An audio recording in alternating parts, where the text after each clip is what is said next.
Hello friends, welcome to my YouTube channel SK सामान्य ज्ञान। आप हमारे चैनल को सब्सक्राइब करें, बेल आइकन जरूर प्रेस करें। मध्यकालीन भारत में आज हमने दिल्ली सल्तनत के बारे में पढ़ना है। 1206 से लेकर 1526, 320 सालों तक भारतीय इतिहास में दिल्ली सल्तनत छाई हुई थी। ठीक है, दक्षिण भारत के कुछ अगर राज्यों को छोड़ दें तो ये पूरा का पूरा जो पीरियड है वो डोमिनेट किया था दिल्ली सल्तनत। और इसमें 5 वंश हुए दिल्ली सल्तनत में। गुलाम वंश 1206 से लेके 1290, खिलजी वंश 1290 से लेके 1320, तुगलक वंश 1320 से लेके 1414, सैयद वंश 1414 से लेके 1451 और लोधी वंश 1451 से लेके 1526। तो 5 वंश हुए हैं। इन 5 वंशों के बारे में हम पढ़ेंगे दिल्ली सल्तनत में। ठीक है, तो शुरुआत करते हैं। सबसे पहले गुलाम वंश की बात करते हैं। मैंने आपको बता दिया। ठीक है, इसका गुलाम वंश का पहला शासक या संस्थापक जो था वो कुतुबुद्दीन ऐबक था। इसका नाम गुलाम वंश इसलिए कहा जाता है कि जो ये कुतुबुद्दीन ऐबक था ये मोहम्मद गौरी का गुलाम था एक तरह से। ठीक है, तो मोहम्मद गौरी जो है दिल्ली में इसको छोड़ के चला गया था। एक तरह से लाहौर में थी उस टाइम राजधानी, तो भारत पर जो राज करने के लिए वो छोड़ के चला गया था, लेकिन 1206 में उसकी हत्या हो गई। ठीक है, तो कुतुबुद्दीन ऐबक गुलाम वंश का पहला राजा 1206 से 1210 तक। ठीक है, एक बार हम राजाओं की संख्या देख लेते हैं। राजाओं के नाम गुलाम वंश में कुतुबुद्दीन ऐबक, इल्तुतमिश और रजिया सुल्तान और बलबन हुए हैं। ठीक है, मेन जो फेमस थे। खिलजी वंश में 30 साल तक रहा खिलजी वंश। 2 ही राजा हुए, जलालुद्दीन फिरोज खिलजी और अलाउद्दीन खिलजी। ठीक है, तुगलक वंश में गयासुद्दीन तुगलक संस्थापक हैं। मोहम्मद बिन तुगलक काफी फेमस हैं और फिरोज शाह तुगलक। ठीक है, सैयद वंश में ज्यादा इंपॉर्टेंट नहीं है, खिजर खां ही इंपॉर्टेंट है इसमें। और लोधी वंश में बहलोल लोधी ने जो है वो स्थापना की लोधी वंश की। सिकंदर लोधी फेमस था और इब्राहिम लोधी आखिरी राजा। तो ये हमने जो है ये पढ़ने हैं। ठीक है, दिल्ली सल्तनत के अंतर्गत। तो शुरू करते हैं गुलाम वंश से। ठीक है, तो गुलाम वंश का पहला राजा या संस्थापक गुलाम वंश का था कुतुबुद्दीन ऐबक। ठीक है, 4 सालों तक उसने राज किया और उसके दौरान जो राजधानी थी वो लाहौर थी। ठीक है, वर्तमान में पाकिस्तान में है, लाहौर रावी नदी के किनारे। बाद में फिर दिल्ली शिफ्ट हुई, लेकिन उसके टाइम में कुतुबुद्दीन ऐबक के समय जो राजधानी थी दिल्ली सल्तनत की वो लाहौर थी। ठीक है, उस समय एक क्वेश्चन बहुत बार पूछा जाता है, कुतुब मीनार का निर्माण किसने करवाया था? तो कुतुब मीनार जो है उसका निर्माण जो है वो कुतुबुद्दीन ऐबक ने शुरू करवाया था। ठीक है, और कुतुबुद्दीन ऐबक ने जो है वो इसका नाम रखा था सूफी संत ख्वाजा कुतुबुद्दीन बख्तियार खाकी के नाम पे। ठीक है, तो कुतुबुद्दीन बख्तियार खाकी के नाम पर जो प्रसिद्ध सूफी संत थे उनके नाम पर कुतुबुद्दीन ऐबक ने कुतुब मीनार का निर्माण करवाया था। कंप्लीट नहीं कर पाया था वो उसको। ठीक है, कंप्लीट जो है वो इल्तुतमिश ने किया था। फिर इसने भारत की पहली मस्जिद जिसको कुव्वतुल इस्लाम कहा जाता है दिल्ली में, वो बनवाई कुतुबुद्दीन ऐबक ने। इसके अलावा उसने अजमेर में, राजस्थान में अजमेर में 2.5 दिन का झोपड़ा बनवाया उसने। ये दोनों ही कई बार एग्जाम में आए हुए। 2.5 दिन का झोपड़ा का निर्माण किसने करवाया? ठीक है, या कुतुबुल इस्लाम का निर्माण किसने कराया? तो ये कुतुबुद्दीन ऐबक ने किया है। ठीक है, और कुतुब मीनार का निर्माण किसके नाम पर हुआ? ठीक है, किसने करवाया और राजधानी क्या थी? तो वो लाहौर थी। ठीक है, और ये क्वेश्चन भी आता है कि कई बार कि किसकी पोलो या चौगान खेलते हुए घोड़े से गिरकर मृत्यु हो गई थी? तो कुतुबुद्दीन ऐबक की हो गई थी मृत्यु। ठीक है, वो चौगान खेल रहा था, पोलो जिसको कहा जाता है, घोड़े पर, और उससे गिरकर उसकी जो है वो मृत्यु हो गई थी। ठीक है, और कुतुबुद्दीन ऐबक को लाख बख्श के नाम से भी जाना जाता था क्योंकि वो लाखों का दान देने वाला जो था शासक था। ठीक है, गुलाम वंश का था, पर उसने जो है मान्यता प्राप्त नहीं की थी खलीफा से। ठीक है, तो इल्तुतमिश की बात करें तो इल्तुतमिश ने जो है वो 26 साल तक राज किया, 1210 से 1236 तक। ठीक है, इन्होंने कुतुब मीनार कंप्लीट करवाई, कुतुब मीनार का निर्माण शुरू करवाया था।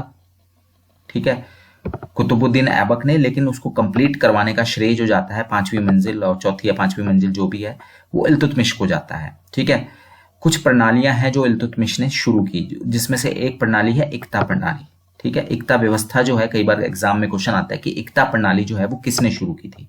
ठीक है, इसके बारे में अलग से डिटेल करेंगे, भूमि से रिलेटेड है, लेकिन जो ये शुरू की थी इल्तुतमिश ने। ठीक है, इल्तुतमिश ने चांदी का सिक्के, टंका और तांबे के जीतल भी है शुरू करवाए थे। कई बार क्वेश्चन पूछ लिया जाता है कि जीतल किस प्रकार के सिक्के थे? तो तांबे के थे। और टंका जो था वो चांदी का सिक्का था। ये इल्तुतमिश ने चलवाया था, ठीक है। और वह बगदाद के खलीफा से मान्यता प्राप्त करने वाला पहला मुस्लिम शासक था, ठीक है। कुतुबुद्दीन ऐबक ने बगदाद के खलीफा से मान्यता नहीं प्राप्त की थी, लेकिन इल्तुतमिश ने अपने राज्य को एक तरह से मान्यता दिलवाने के लिए उसने बगदाद के खलीफा से मान्यता प्राप्त की, ठीक है। इक्ता व्यवस्था के अलावा इल्तुतमिश ने 40 योग्य तुर्क सरदारों का एक ग्रुप या दल एस्टेब्लिश किया, जिसको चालीसा या चहलगानी कहा जाता है, ठीक है। तो कई बार क्वेश्चन पूछा जाता है कि चालीसा एस्टेब्लिश किया किसने और उसको तोड़ा किसने, खत्म किसने किया। तो जो चालीसा था, 40 तुर्क सरदारों का जो ग्रुप था, उसको बलबन ने तोड़ा था, लेकिन एस्टेब्लिश किसने किया था? इल्तुतमिश ने। और इसके अलावा इक्ता व्यवस्था भी उसकी देन है, ठीक है।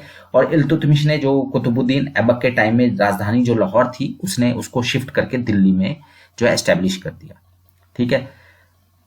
इल्तुतमिश के शासनकाल में मंगोल का जो शासक था चंगेज खां, ठीक है, उसका अटैक हुआ था। वो मकबरनी का पीछा करते हुए सिंधु नदी तक पहुंच गया था, ठीक है। तो कई बार पूछ लेते हैं कि चंगेज खां का अटैक लगभग 1210 से 26 यानी 1220-30 के बीच में अटैक हुआ था। तो चंगेज खां, ठीक है, कई बार क्वेश्चन भी पूछ लेते हैं कि चंगेज खां का अटैक जब हुआ भारत पे, तो उस समय भारत का शासक कौन था? तो इल्तुतमिश था। और वो जो है वो मकबरनी का पीछा करते हुए जो है वो लगभग सिंधु नदी तक पहुंच गया था। तो ये कुछ फेमस चीजें हैं इल्तुतमिश के बारे में। गुलाम वंश का दूसरा शासक, ठीक है, कुतुब मीनार कंप्लीट करवाई, इक्ता और चालीसा यानी चहलगानी शुरू करवाई, तांबे और चांदी के टंका और जीतल जो सिक्के वो चलवाए इसने, ठीक है। बगदाद के खलीफा से मान्यता प्राप्त करने वाला पहला मुस्लिम, ठीक है। इसके अलावा राजधानी जो है उसने दिल्ली में शिफ्ट की। और मंगोल शासक चंगेज खां का अटैक इसके समय में हुआ। फिर बात करते हैं हम रजिया सुल्तान। ये इल्तुतमिश की बेटी थी, ठीक है। रजिया सुल्तान के ऊपर पिक्चर भी बनी है। 4 साल तक ही इसने शासक किया, लेकिन ये दिल्ली की पहली और आखिरी मुस्लिम महिला शासिका थी, ठीक है। तो पहली, क्योंकि इससे पहले कोई महिला शासक नहीं बनी थी, सुल्ताना नहीं बनी थी, और इसके बाद भी नहीं कोई बनी महिला, ठीक है। तो लास्ट और पहली कही जाती है। रजिया ने जो अब्सीनिया इथियोपिया को कहा जाता है, अफ्रीका में है। तो रजिया सुल्तान, अपने पिक्चर में भी देखा होगा कि उसने एक गुलाम था मलिक जलालुद्दीन याकूत, ठीक है, उसमें धर्मेंद्र ने याकूत का रोल किया है, ठीक है। तो रजिया सुल्तान ने जो है वो अब्सीनिया के निवासी एक गुलाम मलिक जलालुद्दीन याकूत को आमिर आखुर, जिसको अश्वशाला का प्रधान कहा जाता है, आमिर आखुर को अश्वशाला का प्रधान कहा जाता था, उसको नियुक्त किया था, उसके पद पे नियुक्त किया था उसको, ठीक है। इल्तुतमिश का एक बेटा भी था बहराम शाह, ठीक है, जिसने बाद में रजिया सुल्तान और अल्तुमिया जो था रजिया सुल्तान के साथ था उसको मार दिया, ठीक है। तो रजिया सुल्तान के बाद फिर बहराम शाह राजा बना। बहराम शाह के बाद अलाउद्दीन मसूद शाह राजा बना। लेकिन सबसे इंपॉर्टेंट है, जो काफी टाइम तक राजा रहा, वो था नसरुद्दीन महमूद, 1246 से 1266 तक, ठीक है। पर वो अयोग्य था, एक तरह से वो कठपुतली था। और वो कठपुतली किसकी था? बलबन की, ठीक है। बलबन प्रधानमंत्री था उसका, नसरुद्दीन महमूद का। एक तरह से आप यहां देख रहे हैं कि 1246 से लेकर 1266 तक बलबन प्रधानमंत्री के तौर पे पावरफुल था। और उसके बाद नसरुद्दीन महमूद के बाद उसने फिर सारा नियंत्रण अपने पास ले लिया। और 1266 से 1286 तक, यानी 40 सालों तक बलबन छाया रहा दिल्ली सल्तनत में, गुलाम वंश के जो शासन था, ठीक है। तो बहुत बड़ा पीरियड रहा बलबन का, ठीक है। तो रजिया के बाद जो है बहराम शाह, अलाउद्दीन महसूद और नसरुद्दीन महमूद राजा तो था, सुल्तान तो था, लेकिन पावरफुल नहीं था। पावरफुल जो था वो बलबन था, ठीक है। सारा कुछ पावर जो थी वो बलबन के हाथ में थी। अब बलबन की बात करते हैं, ठीक है। बलबन ने जो भी है अपने जो भी उसके विरोधी थे उनको समाप्त करने के लिए आयरन, ठीक है, ब्लड एंड आयरन की नीति शुरू की। लौह और रक्त की नीति कहा जाता है जिसका अर्थ है खून के बदले खून, ठीक है, खून का बदला खून। और जैसे ही वो गद्दी पे बैठा, सबसे पहले तो उसने 40 तुर्क सरदारों का जो चालीसा था, चहलगानी जिसको कहा जाता, जो कि इल्तुतमिश ने जो एस्टेब्लिश किया था, उसको नष्ट कर दिया, ठीक है। दूसरी चीज बलबन ने क्या किया कि राज्य में दैवीय राजत्व का सिद्धांत प्रतिपादित किया। दैवीय राजत्व का सिद्धांत क्या है कि उसके अनुसार बलबन ने कहा कि मैं ही नियाबत खुदाई हूं, यानी कि ईश्वर का प्रतिनिधि, और मैं ही जिल्ले इलाही हूं, यानी ईश्वर की छाया। यानी बलबन ने खुद को ईश्वर की छाया यानी जिल्ले इलाही और नियाबत खुदाई यानी कि ईश्वर का प्रतिनिधि साबित किया। यानी खुद को वो उसने दैवीय राजत्व के सिद्धांत जो है वो अपने राज्य में प्रतिपादित कर दिया, यानी खुद को उसने नियाबत खुदाई और जिले इलाही का दर्जा जो है वो मतलब प्रदान करवा दिया। इसके अलावा उसने एक उत्सव शुरू करवाया था, पारसी जो नए साल होता है ना, पारसियों का नया साल नववर्ष नौरोज, वो उसने भारत में शुरू करवाया। ठीक है, और उसके दरबार में ना सुल्तान की प्रतिष्ठा बढ़ाने के लिए बलबन के दरबार में जो है 2 प्रथाएं शुरू की गई। बहुत बार एग्जाम में क्वेश्चन आया हुआ है। ठीक है, कि सिजदा और पाबोस क्या है। तो बलबन ने अपने दरबार में सिजदा और पाबोस की प्रथाएं शुरू करवाई। सिजदा था कि घुटनों के बल बैठकर सुल्तान के सामने सिर झुकाना, उसको सिजदा कहा जाता था। और पाबोस था कि पेट के बल लेटकर सुल्तान के पैरों को चूमना। ठीक है, तो सिजदा और पाबोस ये 2 प्रथाएं जो हैं वो बलबन ने शुरू की। ठीक है, बलबन ने एकमात्र ऐसा था, क्योंकि उस समय आप जानते हैं दीवाने विजारत जो है वो पहले से ही चला आ रहा था। तो उसने क्या किया कि जो वित्त विभाग था उससे सैन्य विभाग को अलग कर दिया और एक अलग सैन्य विभाग एस्टेब्लिश किया जिसको दीवाने आरिश कहा जाता है। बहुत बार क्वेश्चन में पूछा जाता है कि दीवाने आरिश क्या है। तो ये एक तरह से जो सैन्य विभाग है, ये पहली बार अगर किसी ने सैन्य विभाग को अलग एस्टेब्लिश किया तो वो बलबन था। ठीक है, दीवाने विजारत तो वित्त विभाग को पहले से ही कहा जाता था। और बलबन के टाइम में फारसी का प्रसिद्ध कवि अमीर खुसरो और अमीर हसन रहते थे। अमीर खुसरो के बारे में बहुत फेमस है। और लास्ट राजा था गुलाम वंश का जो था वो शमसुद्दीन कैमूर था। ठीक है, शमसुद्दीन कैमूर जो था वो आखिरी राजा था। तो एक बार हम दोबारा से रिमाइंड कर लेते हैं क्योंकि भूल जाते हैं फिर ये। ठीक है, वापस चलते हैं फिर।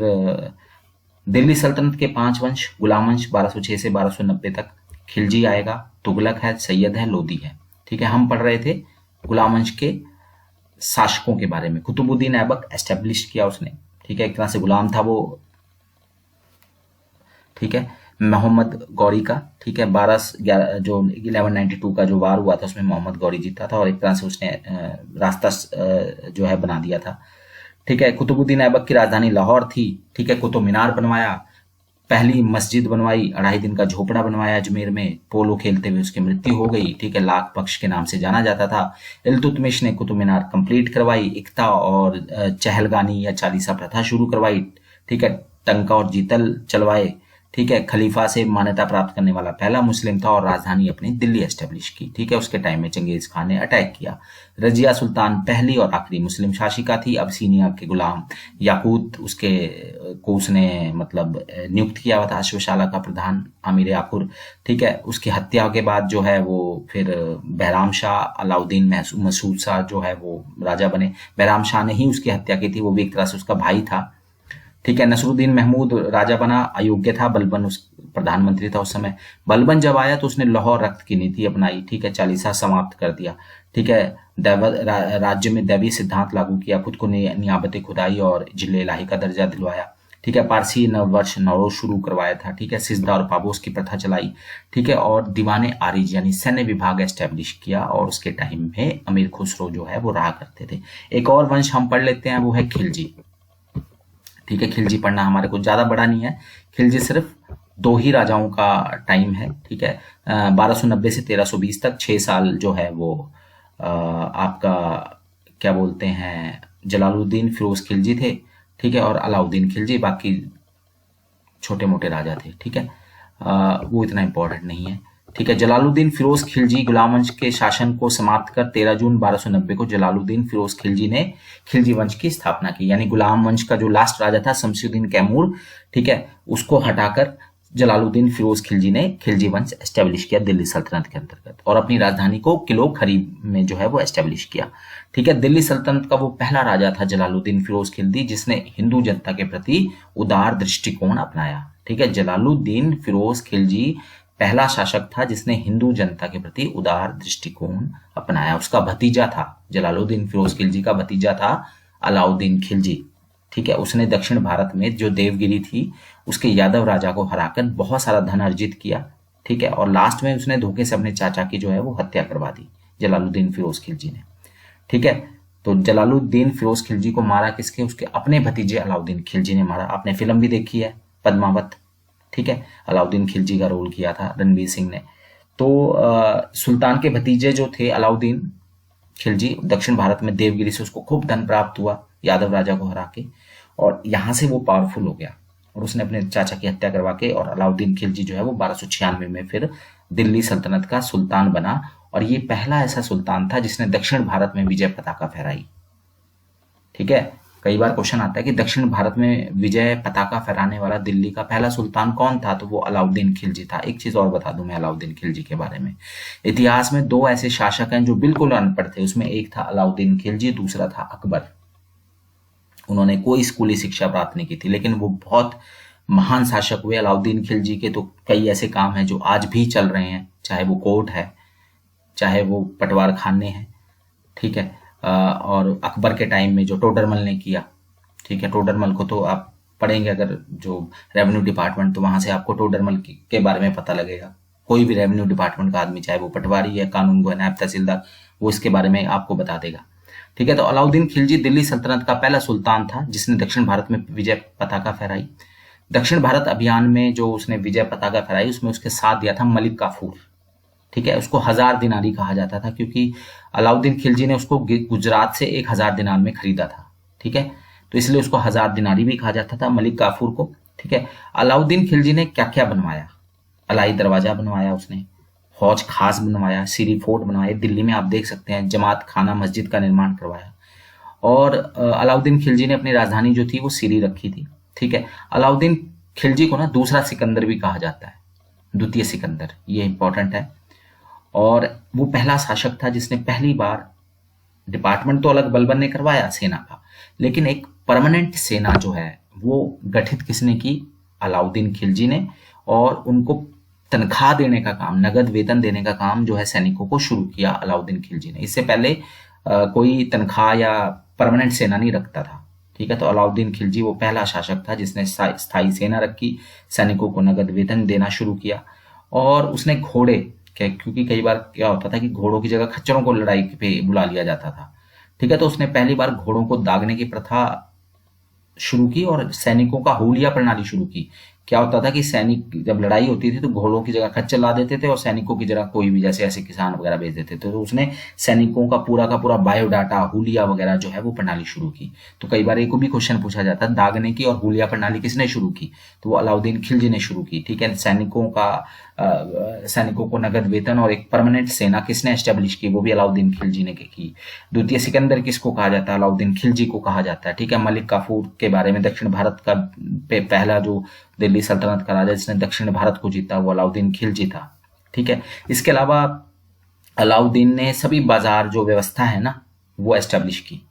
ठीक है, सभी वस्तुओं के दाम निर्धारित कर दिए। ठीक है, और कोई उससे ज्यादा दाम पे बेचता था तो उसको पनिशमेंट मिलती थी। ठीक है, और अमीर खुसरो और हसन दहलवी उसके दरबार के कवि थे। ठीक है, और अमीर खुसरो के बारे में आप जानते हैं, सितार जो है ना उसका इन्वेंशन, उसका आविष्कार अमीर खुसरो ने किया है। और साथ ही साथ उसने वीणा को संशोधित भी किया। और अमीर खुसरो को किस नाम से जाना जाता है? तोताए हिंद के नाम से जाना जाता है अमीर खुसरो को। ठीक है, तो एक बार हम दोबारा से जो है दोबारा से मतलब हम खिलजी वंश को देख लेते हैं। जलालुद्दीन फिरोज खिलजी, ठीक है, हिंदू जनता के प्रति उदार था। ठीक है, किला खौरी में अपनी राजधानी बनाई, गुलाम वंश के आखिरी राजा को हरा के, मतलब उसने जलालुद्दीन फिरोज खिलजी ने खिलजी वंश एस्टेब्लिश किया। दिल्ली का पहला सुल्तान अलाउद्दीन खिलजी, ठीक है, मारा ही था उसने अपने चाचा को। ठीक है, देवगिरी की विजय के बाद दिल्ली दक्षिण भारत में पताका फैलाई इसने। ठीक है, मलिक काफूर लाया था गुजरात से 1000 दिनार में, उसको 1000 दिनारी कहा जाता था। हौज खास, सीरी फोर्ट, अलाई दरवाजा, ये सब अलाउद्दीन खिलजी ने बनवाया। दूसरा सिकंदर है, पहली बार स्थायी सेना गठित की और सैनिकों को नगद वेतन शुरू किया। पहली बार घोड़ों को दागने और सैनिकों को काहुलिया प्रथा शुरू करवाई और बाजार के दाम निर्धारित किए। और अमीर खुसरो उसके दरबार में था जिसने सितार का आविष्कार किया और जिसको तोताए हिंद कहा जाता है। तो ये दो हमने वंश पढ़े हैं। ठीक है, नेक्स्ट वीडियो में हम जो है बाकी बचे हुए वंश पढ़ेंगे। ठीक है, धन्यवाद, थैंक यू।